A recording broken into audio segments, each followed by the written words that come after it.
Someone in the palace was listening, because the very next day, it was reported how it happened through the sometimes incredibly awkward pictures of them together over the version.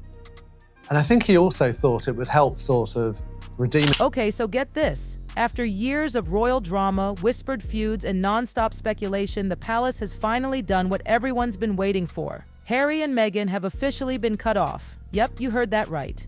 No reconciliation, no warm hugs at the palace gates, no grand royal comeback. The whole, let's bring them back into the fold plan, completely down the drain. Gone. Over. Kaput. And honestly, the fallout? Oh my God, it's messy. Richard Eden from the Daily Mail just dropped a bombshell report spilling all the tea on something insiders were calling Project Thaw. And let me tell you, what's happening behind those palace walls is even juicier than what's on the front pages. Investing in a new beachside property for Meghan Markle and her mom Doria to enjoy. So apparently this was supposed to be a huge, carefully choreographed royal comeback campaign. Think picture-perfect appearances, dazzling smiles, subtle PR magic, all designed to warm up the frosty relationship between Harry, Meghan, and the rest of the royals. They wanted the British public to just forget the Oprah interview, the Netflix doc, the memoir, all of it. But instead of melting the ice, everything just exploded. And wait, it gets better. Let's unpack what this whole Project Thaw really was. Apparently, Miss Meghan Markle herself decided that if she couldn't keep Prince Harry, she'd keep the last word. And guys, so what exactly is Project Thaw? Say every secret has a keeper. And sometimes that keeper isn't a stranger, it's the person who once knew. Why did everyone think this was their golden ticket back to royal life? Well, darling, this wasn't some half-baked idea someone casually floated over tea. According to Eden's report, this was a full-blown operation involving royal courtiers and some seriously influential players behind the scenes. The goal? Warm up that ice-cold relationship between the Sussexes and the royal family, and somehow miraculously convince the British public to give them a second chance. So I unfortunately had to record our podcast by myself this week, but that meant that the name itself says it all.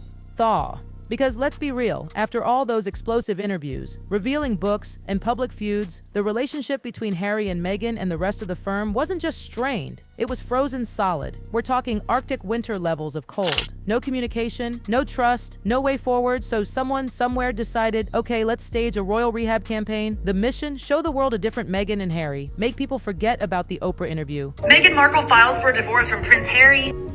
Well, hello.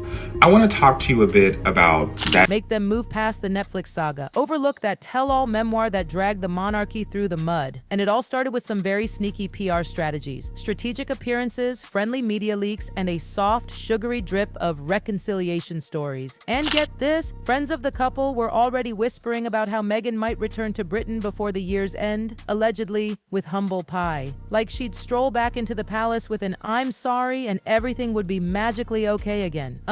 Sure. Now here's a video of Meghan watching Harry as he's giving out his award, and you can tell she is not. They were apparently spinning this picture-perfect narrative. Meghan and Harry miss the family. They want Archie and Lilibet to know their royal roots. Oh, how sweet, right? Behind the curtain, though, the real plan was to reintegrate them just enough to make them visible, but not give them real power. Basically, the idea was, you can come to the parties, but don't touch the crown. Appear at events, pose for family photos, give the illusion of unity, but with strict palace control. Win-win, right? Harry and Meghan get their royal sparkle back, and the family gets to look picture-perfect again. But oh honey, reality had other plans. No one saw it coming. Not the cameras, not the guests, not even the people closest to them.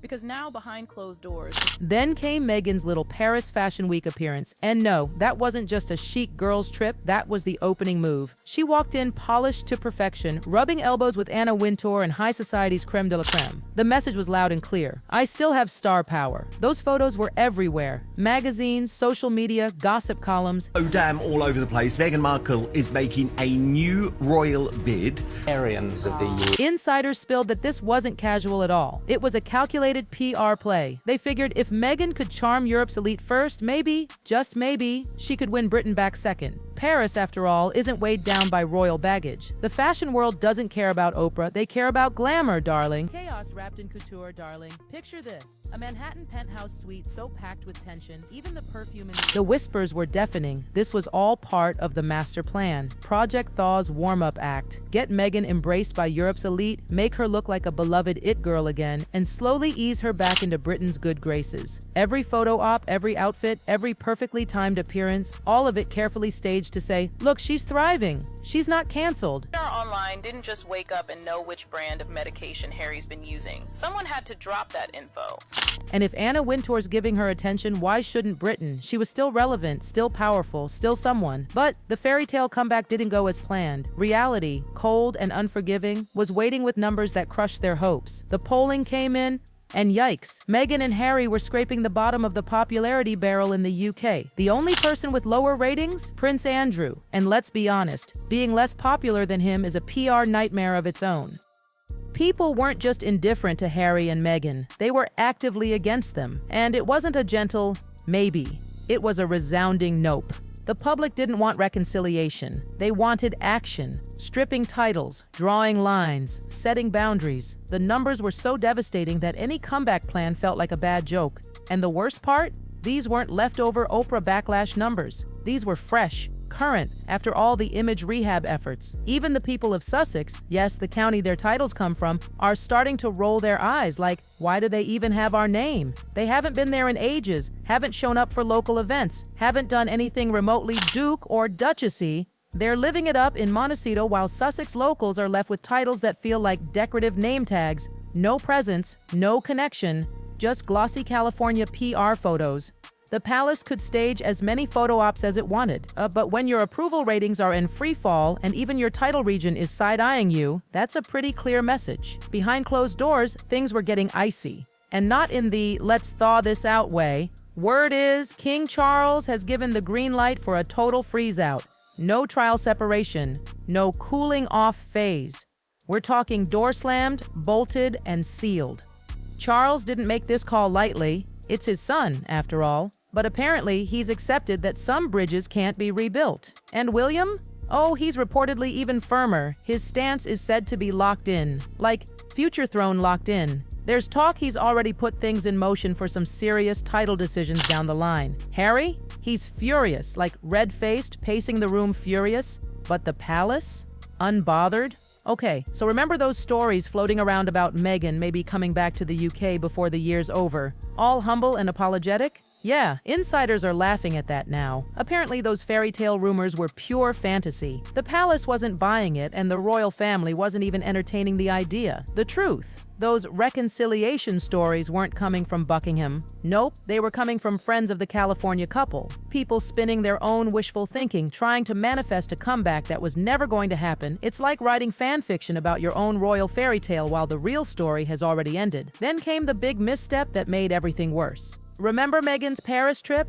There was a moment, a single photograph, that set off a storm. She was photographed near that tunnel. And if you know your royal history, you know exactly what that symbolizes. The moment those images hit the internet, the backlash was instant. Social media exploded. People connected it to Princess Diana, and the reaction was brutal. It didn't matter what Meghan's actual intention was, the damage was done. To the public, it felt calculated, emotional manipulation, like an attempt to draw parallels. And when you've already lost trust, perception is everything. Here's the brutal truth. When you're trying to rehabilitate your image, every single move gets dissected. Every outfit, every appearance, every smile, people analyze it like a crime scene, looking for hidden agendas. And when you've burned public trust, like Harry and Meghan have, no one gives you the benefit of the doubt anymore. Instead of warming hearts, their every action just made people colder. Meghan's Fashion Week trip, which was supposed to be her glam re-entry moment, turned into yet another controversy. Project Thaw wasn't thawing anything. It was turning into one big ice storm. The more they tried to control the narrative, the less control they actually had. Irony at its finest. And honestly, here's where it gets even messier. Money. Because let's be real, their brand and their bank account are tied to their royal connection. When they left the firm, they were supposed to become this power couple in Hollywood. Netflix deal? Check Spotify deal? Check big productions? Big checks. At first, it looked like they were unstoppable.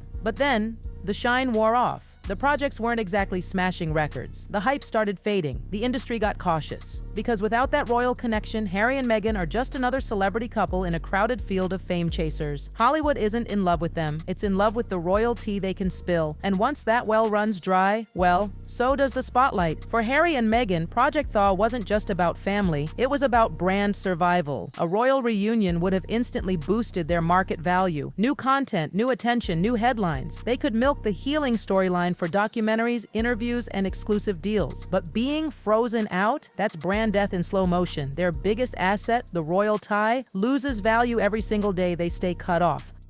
Every underperforming project, every failed deal, every eye roll from the public, it all chips away at their star power, and the palace knows it. They don't need to lift a finger. Time itself is doing the work for them. Now here's a juicy whisper going around royal circles.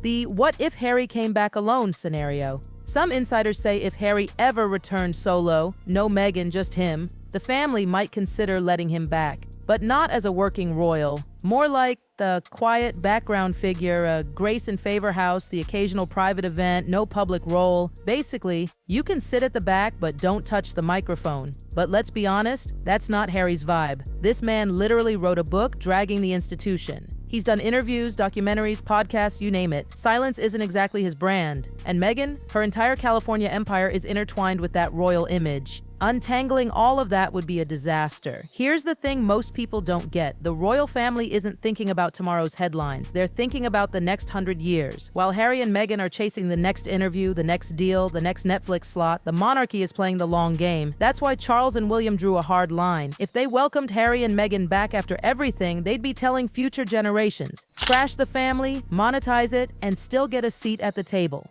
That's not how a 1,000-year-old institution survives. And both the palace and the British public made it pretty clear, no one wants that. Let's not forget those brutal numbers. Besides Prince Andrew, no one in the royal orbit is less popular than Harry and Meghan right now. Even the people of Sussex, their own title county, feel no connection to them. The royal family sees those numbers. They know public trust isn't something you can Photoshop back together. Project Thaw was built on a fantasy. The idea that a few glossy appearances and whispers could erase years of damage. But trust isn't a PR campaign, it's earned. And they burned that bridge a long time ago. And that brings us here. Project Thaw wasn't a reconciliation plan. It was a last desperate attempt to make a crumbling brand shine again. The royal family didn't need it. Harry and Meghan did. But the palace isn't bending. The monarchy keeps moving forward, with William and Catherine at the forefront. While Harry and Meghan keep watching from the sidelines, slowly losing the thing that made them special in the first place. This isn't just a family feud. It's a power shift. The institution is choosing its future,